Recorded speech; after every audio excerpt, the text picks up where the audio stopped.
वकिलांना advance fees दिली तर तुमची कोर्ट केस जिंकण्याची शक्यता ही 60% जास्त आहे. बरोबर ऐकलत. हे सांगण्यामागे एक विज्ञान आहे. हाऊ सायकोलॉजी वर्क्स नावाचं पुस्तक वाचत असताना मॅनेजिंग टॅलेंट अशा नावाचा एक मी धडा वाचत होतो. ह्याच्यामध्ये जे बुद्धिजीवी लोक असतात म्हणजे वकील, सीए, डॉक्टर, सगळे प्रोफेशनल्स ह्याच्यामध्ये येतात. ह्यांच्या दोन गरजा असतात. पहिली गरज असते त्यांची सायकोलॉजिकल नीड आणि दुसरी गरज असते त्यांची मटेरियल नीड. मटेरियल नीड म्हणजे पूर्णपणे मिळणारा त्यातनं मोबदला किंवा मिळणारा पैसा आणि सायकोलॉजिकल नीड म्हणजे त्यांना त्यांच्या कामातनं मिळणारी वाहवा किंवा प्रशंसा. जर त्यांना त्यांच्या मटेरियल नीडची जर पूर्तता झालेली दिसली तर त्यांचा संपूर्णपणे फोकस हा मटेरियल नीड कडून वळून हा सायकोलॉजिकल नीड कडे येतो.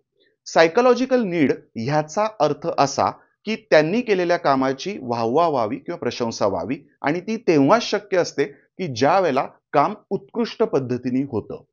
काम उत्कृष्ट पद्धतीने होण्यासाठी त्यांना त्याच्यासाठी अभ्यास करावा लागतो. त्यांना त्याच्यामध्ये कमिटमेंट आणि डेडिकेशन द्यावं लागतं आणि त्याचबरोबर त्यांना फायनल रिझल्ट हा परफेक्टच आणावा लागतो.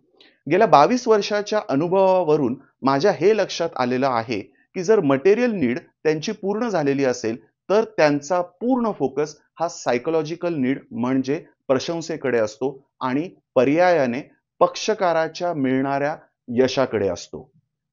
दोनही बाजूची वेगवेगळी मतं असण्याची शक्यता आहे. हा विषय सेन्सिटिव्ह आहे. तुमचे काय अनुभव आहेत हे कमेंट बॉक्समध्ये लिहा. जर आजचा हा उलगडा किंवा आजचा हे सायन्स जर आवडला असेल तर हा व्हिडिओ लाईक करायला आणि तुमच्या मित्रांना शेअर करायला विसरू नका. भेटूयात उद्या अशाच एका भारी टिप्ससह. तोपर्यंत तुम्ही सगळे तुमची काळजी घ्या. Thank you.